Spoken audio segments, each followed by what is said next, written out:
Hello friends, criminology और पेनोलॉजी का question number 3। दंड शास्त्र की परिभाषा दीजिए तथा आपराधिक न्याय प्रशासन में इसकी भूमिका की विवेचना कीजिए। Define penology and discuss its role in the administration of criminal justice. ठीक है, ये था क्वेश्चन और यहां से है इसका आंसर। दंड शास्त्र अपराध शास्त्र की एक अत्यंत महत्वपूर्ण शाखा है जो अपराधियों को दंड देने, उनके सुधार करने तथा समाज में पुनर्स्थापित यानी कि उनको फिर से सुधार कर समाज में भेजना करने की प्रक्रिया का अध्ययन करती है। किसी भी सभ्य समाज में शांति व्यवस्था तथा कानून का पालन सुनिश्चित करने के लिए दंड व्यवस्था आवश्यक होती है। अगर अपराध किया जा रहा है, अगर आप उसको सजा नहीं दोगे तो अपराध बढ़ता रहेगा और शांति व्यवस्था भंग हो जाएगी। ठीक है, तो इसलिए दंड व्यवस्था आवश्यक होती है। यदि अपराध करने वाले व्यक्तियों को उचित दंड न दिया जाए तो समाज में अराजकता, भय तथा अव्यवस्था फैल सकती है। अगर दंड न दिया जाए व्यक्ति को, जो अपराधी है अपराधी को दंड न दिया जाए तो समाज अव्यवस्थित हो सकता है, समाज में शांति भंग हो सकती है। ठीक है, दंड शास्त्र अपराधी को केवल दंडित करने तक सीमित नहीं है, बल्कि यह अपराधी के व्यवहार, उसकी मानसिक स्थिति, अपराध के कारणों तथा सुधार के उपायों का भी अध्ययन करता है। आधुनिक युग में दंड शास्त्र का उद्देश्य अपराधी को शारीरिक तथा मानसिक पीड़ा देना नहीं है, बल्कि उसे सुधार कर समाज का उपयोगी सदस्य बनाना है। जो दंड शास्त्र का उद्देश्य है वो है कि अपराधी को सुधारो, वो अपराध करेगा उसको आप सुधारो और फिर से उसको समाज में भेज दो। ठीक है, फिर दंड शास्त्र का अर्थ, मीनिंग ऑफ पेनोलॉजी। दंड शास्त्र शब्द को अंग्रेजी के पेनोलॉजी से लिया गया है। यह शब्द लैटिन भाषा के शब्द से बना है जिसका अर्थ है दंड यानी कि पनिशमेंट, किसी व्यक्ति को पनिशमेंट देना। दंड शास्त्र वह विज्ञान है जो अपराधियों को दंड देने की विधियों, दंड के सिद्धांतों, जेल व्यवस्था, अपराधियों के सुधार, पुनर्वास तथा अपराध नियंत्रण के उपायों का अध्ययन करता है। सरल भाषा में कहा जाए तो दंड शास्त्र यह बताता है कि अपराधी के साथ कैसा व्यवहार किया जाए, उसे किस प्रकार दंड दिया जाए और कैसे उसे पुनः समाज में स्थापित किया जाए। ठीक है, एक दो बार क्वेश्चन को पढ़ लेना, आसानी से समझ में आ जाएगा आपको। जो आपका ये पेपर है क्रिमिनोलॉजी वाला, बहुत इजी पेपर है, बस आपको समझना है कि चीजें क्या होती हैं और कैसे होती हैं। ठीक है, फिर है दंड शास्त्र की परिभाषा। दंड शास्त्र अपराध शास्त्र की वह शाखा है जो जेल प्रबंधन, जेल का मैनेजमेंट और अपराधियों के उपचार से संबंधित है। इस परिभाषा से स्पष्ट होता है कि दंड शास्त्र केवल दंड देने तक सीमित नहीं है, बल्कि अपराधियों के सुधारात्मक उपचार पर भी ध्यान देता है कि अपराधियों को कैसे सुधारना है। ठीक है, यह है इसकी परिभाषा वेबस्टर के अनुसार। फिर है सदरलैंड। सदरलैंड के अनुसार दंड शास्त्र दंड देने और अपराध रोकने के उपायों का अध्ययन है। जो पेनोलॉजी है वो पनिशमेंट देने और क्राइम को रोकने का अध्ययन है। के अनुसार दंड शास्त्र का मुख्य उद्देश्य अपराध की पुनरावृत्ति यानी कि उसको फिर से करने से रोकना है। ठीक है, जो है पेनोलॉजी का मुख्य उद्देश्य। फिर है टेफ्ट के अनुसार, इस परिभाषा के अनुसार दंड शास्त्र सुधारात्मक उपचार के माध्यम से अपराध नियंत्रण से संबंधित है। यह आधुनिक सुधारवादी दृष्टिकोण को दर्शाता है। ठीक है, फिर है इसके उद्देश्य। जो पेनोलॉजी है इसके उद्देश्य, अपराधी को दंड देना पहला उद्देश्य। दंड शास्त्र का पहला उद्देश्य अपराधी को उसके अपराध के अनुसार उचित दंड देना है। यदि अपराधी को दंड न दिया जाए तो समाज में कानून का भय समाप्त हो जाएगा। उचित दंड न्याय की स्थापना करता है। अगर अपराधी को उसके अपराध करने की पनिशमेंट नहीं दी जाएगी तो समाज में कानून का भय जो है वो खत्म हो जाएगा, वो अपराध करने से नहीं डरेगा। दूसरा पॉइंट, अपराध की रोकथाम। दंड का भय अन्य व्यक्तियों को अपराध करने से रोकता है। जब समाज देखता है कि अपराधियों को दंड मिल रहा है तो लोग अपराध करने से बचते हैं। तीसरा पॉइंट, अपराधी का सुधार। आधुनिक दंड शास्त्र का मुख्य उद्देश्य अपराधी को सुधारना है। शिक्षा, प्रशिक्षण, परामर्श तथा नैतिक शिक्षा के माध्यम से अपराधी को अच्छा नागरिक बनाया जाता है। समाज की सुरक्षा, खतरनाक अपराधियों को समाज से अलग रखकर जन सुरक्षा सुनिश्चित की जाती है। यह कार्य कारावास के माध्यम से किया जाता है। पुनर्वास, दंड शास्त्र अपराधी को समाज में पुनर्स्थापित करने की व्यवस्था करता है। इसके लिए रोजगार, प्रशिक्षण, परामर्श तथा सामाजिक सहयोग दिया जाता है। ठीक है, ये इसके पॉइंट थे उद्देश्य के। अब है दंड के सिद्धांत। पहला सिद्धांत है प्रतिरोधात्मक सिद्धांत, दूसरा सिद्धांत है निवारक सिद्धांत, तीसरा सिद्धांत है प्रतिपूरक सिद्धांत, चौथा सिद्धांत है सुधारात्मक सिद्धांत और पांचवा सिद्धांत है प्रतिपूरक सिद्धांत। ये जो सिद्धांत है ना, वेरी शॉर्ट में पूछ लिए जाते हैं कि प्रतिरोधात्मक सिद्धांत को डिफाइन कीजिए, या फिर प्रतिरोधात्मक सिद्धांत को डिफाइन कीजिए, सुधारात्मक सिद्धांत को डिफाइन कीजिए। 4 नंबर का जो क्वेश्चन आता है वेरी शॉर्ट में, उसमें ये पूछ लिए जाते हैं। ठीक है, तो इसलिए इनको अच्छे से पढ़ लेना। पहला पॉइंट, प्रतिशोधात्मक सिद्धांत। इस सिद्धांत के अनुसार अपराधी को उसके अपराध के बदले दंड मिलना चाहिए। यह सिद्धांत जैसा अपराध वैसा दंड पर आधारित है। उदाहरण के लिए, यदि किसी व्यक्ति ने गंभीर अपराध किया है तो उसे कठोर दंड मिलना चाहिए। ये जो सिद्धांत है, ये है जैसा अपराध वैसा दंड, उस पर आधारित है। ठीक है। दोष, यह सिद्धांत सुधार की संभावना को कम कर देता है। फिर है दूसरा पॉइंट, निवारक सिद्धांत। इस सिद्धांत का उद्देश्य अपराधी और समाज दोनों में भय उत्पन्न करना है। कठोर दंड देकर अन्य लोग अपराध करने से बचते हैं। उदाहरण, मृत्युदंड, आजीवन कारावास। ठीक है, ये पनिशमेंट देकर उनके अंदर डर पैदा किया जाता है ताकि वो अपराध न करें। तीसरा पॉइंट, प्रतिरोधात्मक। पहला था प्रतिशोधात्मक, दूसरा है प्रतिरोधात्मक, प्रिवेंटिव। इस सिद्धांत के अनुसार अपराधी को अपराध करने से रोकने के लिए उसे समाज से अलग रखा जाता है। कारावास इसका मुख्य उदाहरण है। इसका मुख्य उद्देश्य अपराध की पुनरावृत्ति यानी कि उसको बढ़ने से रोकना है। प्रतिरोधात्मक का मतलब है रोकना, अपराध को रोकना, और उसको रोकने के लिए, अपराध को रोकने के लिए अपराधी को कारावास में भेजा जाता है। फिर सुधारात्मक यानी कि सुधार करना। यह आधुनिक युग का सर्वश्रेष्ठ सिद्धांत माना जाता है। इसके अनुसार अपराधी जन्मजात अपराधी नहीं होता, बल्कि परिस्थितियां उसे अपराध की ओर ले जाती हैं। यदि उचित शिक्षा, प्रशिक्षण और मार्गदर्शन मिले तो वह सुधर सकता है। ठीक है। फिर इसके बाद लास्ट पॉइंट है प्रतिपूरक सिद्धांत। इस सिद्धांत में अपराधी द्वारा पीड़ित को क्षतिपूर्ति दी जाती है। इससे पीड़ित को न्याय की अनुभूति होती है। ठीक है। फिर है इसके बाद भारत में दंड शास्त्र का महत्व। भारत में दंड शास्त्र विभिन्न कानूनों के माध्यम से लागू किया जाता है, जैसे भारतीय न्याय संहिता, जो वर्तमान में भारतीय न्याय संहिता है, पहले क्या थी, आईपीसी, इंडियन पीनल कोड, और अब है भारतीय न्याय संहिता 2023।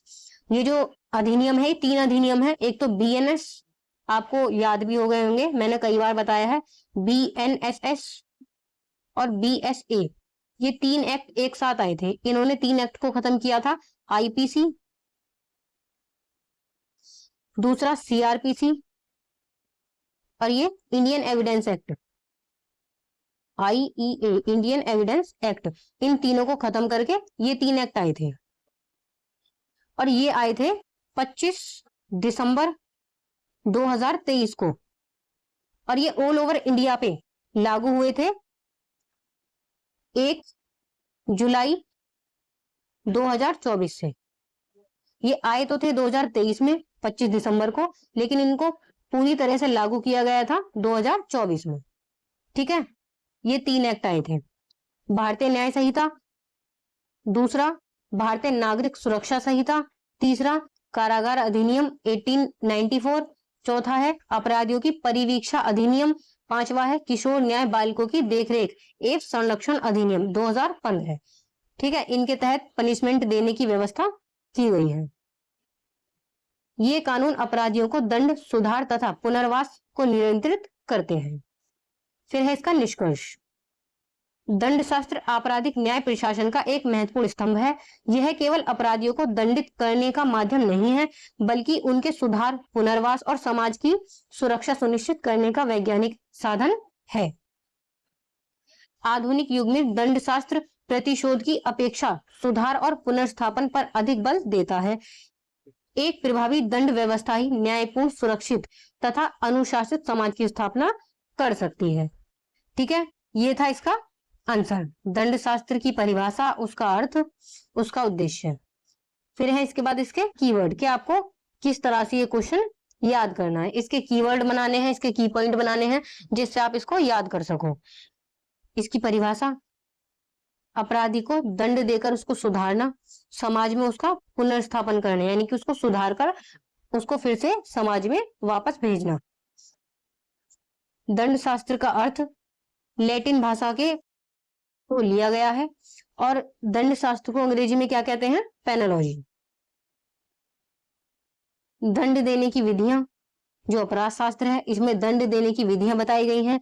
दंड के सिद्धांत, जेल की व्यवस्था, सुधारात्मक व्यवस्था, अपराध का नियंत्रण, जो इसका अर्थ है, इसमें आपको ये सारी चीजें बतानी है। फिर विद्वानों की परिभाषाएं, जो अपराध शास्त्री हैं उन्होंने जो परिभाषाएं दी हैं, जैसे वेबस्टर जेल व्यवस्था, जो दंड शास्त्र है उसके अंतर्गत अपराधियों को दंड देने के लिए जेल की व्यवस्था की गई है। अपराधियों का उपचार, जो दंड शास्त्र है इसमें अपराधियों के उपचार का अध्ययन किया जाता है। ठीक है, सभी जो अपराध शास्त्री हैं उनका अलग अलग मत है। जो सदरलैंड है ये कहते हैं कि रोकने के उपाय, अपराध को रोकने के उपाय के लिए उसे अपराधी को दंड दिया जाता है। फिर ये टाफ्ट कहते हैं कि सुधारात्मक, अपराधी को सुधारने के लिए उसे पनिशमेंट दी जाती है। आपको इनके नाम याद हैं, और अगर आप डेफिनेशन अपनी लैंग्वेज में लिख देते हैं, आपको इनके 2-3 पॉइंट याद हैं और आप इनको अपनी लैंग्वेज में लिख देते हैं तो कोई दिक्कत नहीं, आप लिख सकते हो। फिर इसके बाद दंड के उद्देश्य, पनिशमेंट देना, दंड देना, रोकथाम, सुधार करना, समाज की सुरक्षा करना, और पुनर्वास, यानी कि उसको फिर से सुधार कर समाज में भेजना। इसके बाद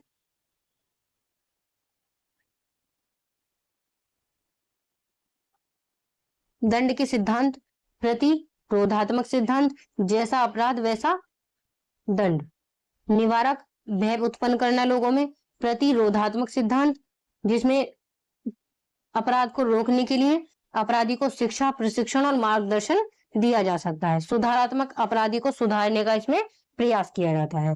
फिर भारत में दंड शास्त्र का महत्व, भारत में दंड शास्त्र का महत्व, बीएनएस भारतीय न्याय संहिता, इन सब के अंतर्गत दंड व्यवस्था की गई है।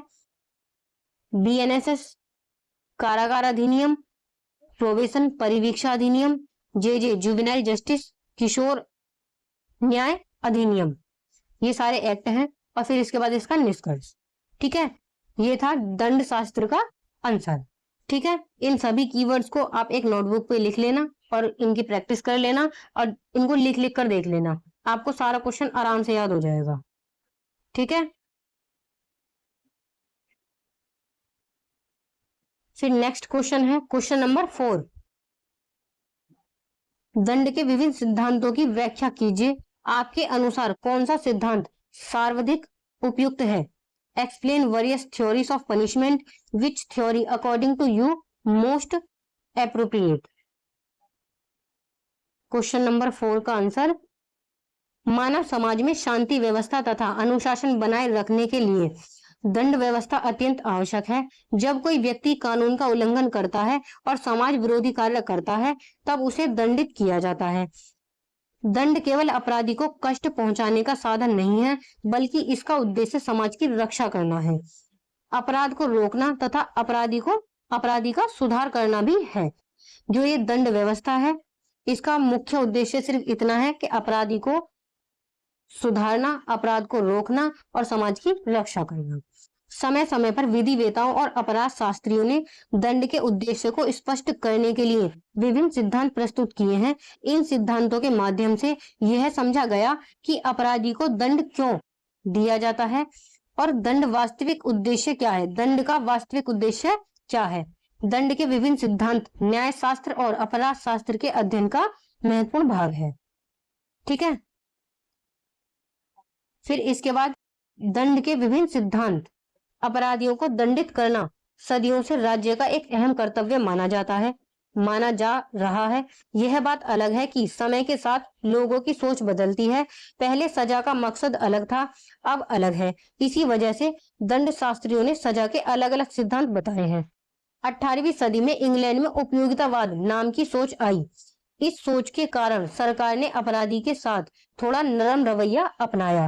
पहले बदले की सजा वाला सिद्धांत यानी कि रेट्रीब्यूटिव सिद्धांत चला था, यानी कि प्रतिशोधात्मक सिद्धांत, बदला कि जितने जो किया है उसको वैसी ही सजा मिलनी चाहिए, जैसे को तैसा। इसे बेकार मानकर छोड़ दिया गया। इसकी जगह दो नए सिद्धांत आए। पहला निवारक सिद्धांत, यानी कि अपराध को रोकना, लोगों में डर पैदा करना, सजा ऐसी दो कि लोग अपराध करने से डरे। फिर सुधारात्मक सिद्धांत, अपराधी को सुधार कर अच्छा इंसान बनाना। ठीक है, ये थे दो सिद्धांत। फिर इसके बाद वर्तमान समय में सरसरी तौर पर दंड के चार मुख्य सिद्धांतों के अस्तित्व को प्राय सभी विधिवेताओं ने स्वीकार किया है। ये सिद्धांत निम्नलिखित हैं, हमने ये ऊपर भी पढ़े थे। अपराध शास्त्र की परिभाषा में प्रतिरोधात्मक सिद्धांत, प्रतिशोधात्मक सिद्धांत, फिर निवारक सिद्धांत, डर पैदा करके अपराध को रोकना, सुधारात्मक सिद्धांत, अपराधी को सुधारना। ठीक है। प्रतिरोधात्मक सिद्धांत प्रारंभिक समय में सजा का मकसद ज्यादातर डर पैदा करना होता था। अपराधी को इतनी कड़ी और तकलीफदेह सजा दी जाती थी कि वो खुद दोबारा अपराध न करे और बाकी लोग भी उसकी हालत देखकर अपराध करने से डरे। इस तरह सजा की सख्ती अपराध के डर का कारण बनती थी और समाज के लिए एक चेतावनी का काम करती थी। इसी वजह से लगभग हर कानून व्यवस्था ने इस सिद्धांत को माना है, भले ही दंड शास्त्री इस बात पर अलग राय रखते हो कि सजा कितनी सख्त होनी चाहिए। जैसा अपराध वैसा दंड। फिर है बेंथम। बेंथम क्या कहते हैं? बेंथम के विचार, यदि हर व्यक्ति कोई भी काम चाहे अपराध ही क्यों न हो करने से पहले उसका लाभ और हानि तोलता है, उसका लाभ और हानि सोचता है, तोलता है, अगर उसे लगता है कि अपराध से मिलने वाला सुख या लाभ उससे होने वाले दुख या सजा से ज्यादा है, जो वो अपराध कर रहा है उसमें उसको इतना सुख मिल रहा है कि जो उसे दुख मिलेगा वो उससे ज्यादा है, यानी कि सुख ज्यादा है और दुख कम है, तो वो अपराध करेगा। अगर उसे ज्यादा सुख मिल रहा है तो वो अपराध करेगा। लेकिन अगर सजा का डर, दर्द या तकलीफ अपराध के फायदे से ज्यादा हो तो वह अपराध नहीं करेगा। अगर पनिशमेंट ज्यादा हो, सुख से ज्यादा दुख मिले उसे, तो वो अपराध नहीं करेगा। इसलिए बेंथम का मानना है कि सजा शीघ्र यानी तुरंत मिले, निश्चित यानी पक्का मिले और कठोर यानी इतनी सख्त हो कि डर लगे। अगर ये तीनों हो तो लोग अपराध करने की हिम्मत नहीं करेंगे। ठीक है, ये थे बेंथम के विचार पनिशमेंट पर। फिर है प्रतिशोधात्मक। पहले था प्रतिरोधात्मक, अपराध को रोकना, फिर है प्रतिशोधात्मक। जहां एक और प्रतिरोधात्मक सिद्धांत को सामाजिक सुरक्षा सुनिश्चित करने का एक प्रभावी साधन माना गया था, वहीं दूसरी ओर प्रतिशोधात्मक सिद्धांत ने दंड को स्वयं एक अंतिम लक्ष्य निरूपित किया। Doctor PK. सेन के अनुसार प्रतिशोधात्मक सिद्धांत का मूल आधार यह है कि परिणामों की परवाह किए बिना बुराई का बदला बुराई से ही लिया जाना चाहिए। अतः इस सिद्धांत के पीछे प्रतिशोध यानी कि बदले की भावना प्रबल थी, बदले की भावना ज्यादा थी, जो इस मान्यता पर आधारित थी कि अपराधी को दिए जाने वाले दंड की पीड़ा उसके द्वारा किए गए अपराध कृत्य से प्राप्त सुख से कहीं अधिक होनी चाहिए। जितना उसको सुख मिला है उससे अधिक उसको दुख मिलना चाहिए पनिशमेंट में। ठीक है, इसका मतलब ये है कि सामने वाले ने जैसा किया उसको उससे ज्यादा सजा दी जाए। इसके बाद है निरोधात्मक सिद्धांत, यानी कि रोकना, निरोध करना। निरोधात्मक सिद्धांत का मुख्य उद्देश्य अपराधी से प्रतिशोध लेना नहीं, यानी कि उससे बदला लेना नहीं, बल्कि अपराध का निवारण कर समाज की सुरक्षा सुनिश्चित करना है। इस सिद्धांत के अनुसार अपराधी को कारावास या मृत्यु दंड द्वारा समाज से पृथक कर दिया जाता है ताकि वह जनसाधारण के जीवन व संपत्ति के लिए संकट उत्पन्न न करे। ठीक है, फिर ये एक दंड शास्त्री हैं जिन्होंने पनिशमेंट की परिभाषा दी है। इन्होंने पनिशमेंट को डिफाइन किया है कि फिचटे, जो ये फिचटे हैं, ये कहते हैं कि दंड विधियों का वास्तविक लक्ष्य है उनका क्रियान्वयन रोकना। जैसे अतिक्रमण पर दंड का नोटिस लगाने का आशय अतिक्रमण उल्लंघन को रोकना होता है, न कि मुकदमा चलाना। बेंथम आदि उपयोगितावादी विचारकों ने माना कि दंड की निश्चितता अपराध निवारण में कठोरता से अधिक प्रभावी है। यह सिद्धांत प्रतिशोधात्मक सिद्धांत से प्रगतिशील है, तथापि इसकी सीमा यह है कि इसमें अपराधी के सुधार पर बल न देकर केवल उसके भौतिक निरोध पर ध्यान दिया जाता है, अपराध को रोकने पर ध्यान दिया जाता है। ठीक है। फिर है सुधारात्मक सिद्धांत। समय में परिवर्तन के साथ साथ अपराध विज्ञान के क्षेत्र में भी उनके प्रतिगामी परिवर्तन हुए, जिनके फलस्वरूप अपराध शास्त्रीय चिंतन में भी बदलाव आया। अपराध और अपराधियों से संबंधित समस्याओं के प्रति लोगों की धारणाएं बदलने लगी और दंड के सभी पूर्ववर्ती सिद्धांत अधूरे सिद्ध हुए, क्योंकि इनसे अपराध निवारण में विशेष सहायता नहीं मिल सकी। अतः आपराधिक क्षेत्र में व्यक्तिकरण की उपचार पद्धति द्वारा अपराधियों से निपटने की नई तकनीक अपनाई गई, जो सुधारात्मक सिद्धांत का मूल आधार मानी जाती है। अपराधी को सुधारना, ये 20वीं सदी का विचार है। जो ये सुधारात्मक सिद्धांत है, ये 20वीं सदी का नया विचार है। इसका मकसद अपराधी से बदला लेना या डराना नहीं, बल्कि उसे सुधार कर अच्छा इंसान बनाना है। मान्यता है कि अपराधी बीमार या भटका हुआ है, उसे सजा नहीं इलाज चाहिए। सिर्फ जेल में बंद करने से अपराध नहीं रुकता। जेल में अपराधी को पढ़ाई, काम धंधा सिखाना चाहिए, ताकि बाहर आकर वो मेहनत से कमाए और दोबारा अपराध न करे। इसके लिए पैरोल परिवीक्षा जैसी नई तकनीक अपनाई गई। पैरोल परिवीक्षा मतलब है कि उनको ना कुछ टाइम के लिए बाहर छोड़ा जाता है, जेल से बाहर छोड़ दिया जाता है, अपने परिवार वालों से मिलने का मौका दिया जाता है। इसके ऊपर भी एक लॉन्ग क्वेश्चन आएगा, वो हम आगे पढ़ेंगे। दंड देते समय अपराधी के पुराने कर्म नहीं, उसका भविष्य देखना चाहिए। उसे सुधरने का मौका देना चाहिए। समाज का माहौल ही अपराध की जड़ है, इसलिए अपराधी को दोष देने से बेहतर है उसे सुधारकर समाज में वापस लाया जाए। ये सिद्धांत बच्चों, पहली बार अपराध करने वालों, जो बच्चे होते हैं पहली बार जो अपराध करते हैं, महिलाओं और लैंगिक अपराधियों के लिए ज्यादा काम करता है। आदतन अपराधियों पर इसका असर कम होता है। जो बार बार अपराध करता है, जिसकी आदत बन गई है कि उसको अपराध करना ही है, उन पर इस सिद्धांत का असर कम होता है। सामंत कहते हैं कि सिर्फ इसी को अपनाने से खतरा हो सकता है। ठीक है, ये थे इसके सिद्धांत, दंड के सिद्धांत। फिर है इसके बाद आधुनिक न्याय व्यवस्था का आधार। आज अधिकांश देशों की दंड व्यवस्था सुधारात्मक दृष्टिकोण पर आधारित है। भारत में भी यह सिद्धांत विभिन्न कानूनों द्वारा अपनाया गया है, एक्ट भी बने हुए हैं। अपराधी परिवीक्षा अधिनियम 1958, जिसमें अपराधी को कुछ समय के लिए छोड़ा जाता है। किशोर न्याय बच्चों की देखरेख और संरक्षण अधिनियम 2015, जो बच्चे होते हैं उनके लिए अधिनियम बनाया गया है। फिर कारागार अधिनियम 1894। ये 3 अधिनियम है। आप सारे अधिनियमों के नाम याद कर लेना, जितने भी एक्ट में आपको बता रही हूँ उन सब एक्टों के नाम याद कर लेना, उनको लिख देना। इससे अच्छा इफेक्ट पड़ता है एग्जामिनर पर। इसका निष्कर्ष, दंड के विभिन्न सिद्धांत न्याय व्यवस्था के विकास में महत्वपूर्ण भूमिका निभाते हैं। प्रत्येक सिद्धांत की अपनी उपयोगिता है, किंतु आधुनिक युग में सुधारात्मक सिद्धांत सबसे अधिक उपयुक्त माना जाता है, क्योंकि इसका उद्देश्य अपराधी को दंडित करने के साथ साथ उसका सुधार करना भी है। एक आदर्श न्याय व्यवस्था वही है जो दंड, सुधार और समाज की सुरक्षा के बीच संतुलन स्थापित करे। ठीक है, फिर इसके कीवर्ड्स। पहला पॉइंट, दंड का अर्थ। पहले आप दंड को डिफाइन करना कि क्या है, इसमें किस चीज का अध्ययन किया जाता है।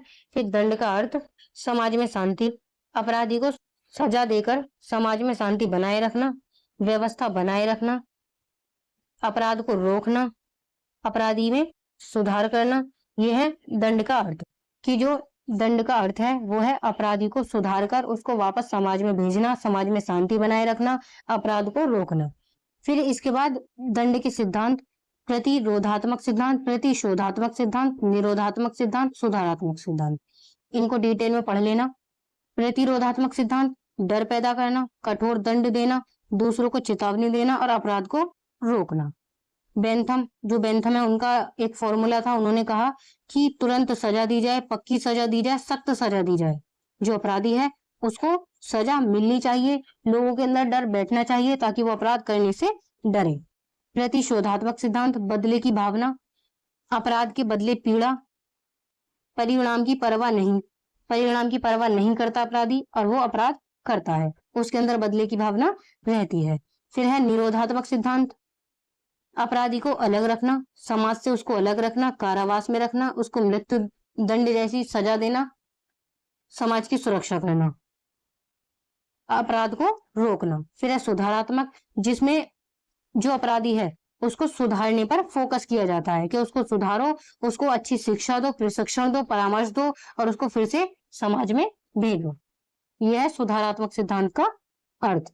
फिर इसमें पैरोल, परिवीक्षा, ये व्यवस्थाएं भी सुधारात्मक सिद्धांत में दी गई हैं कि अगर कोई भी अपराधी अपराध करता है तो उसे अगर लंबी सजा होती है तो अपने परिवार से मिलने का मौका दिया जाए। भारत में सुधारात्मक सिद्धांत, अपराधी परिवीक्षा अधिनियम 1958, जे किशोर न्याय अधिनियम 2005, प्रिजन्स कारागार अधिनियम 1894। ठीक है। फिर है इसका निष्कर्ष, निष्कर्ष आप अपने शब्दों में लिख सकते हैं। और दंड के सिद्धांत, दंड का अर्थ, ये हमने पढ़ा इस क्वेश्चन में। ठीक है, मिलते हैं अगली वीडियो में बहुत जल्द। आज इस वीडियो में मैंने आपको 2 क्वेश्चन कराए हैं, अगली वीडियो में भी 2 से 3 क्वेश्चन होंगे। ठीक है।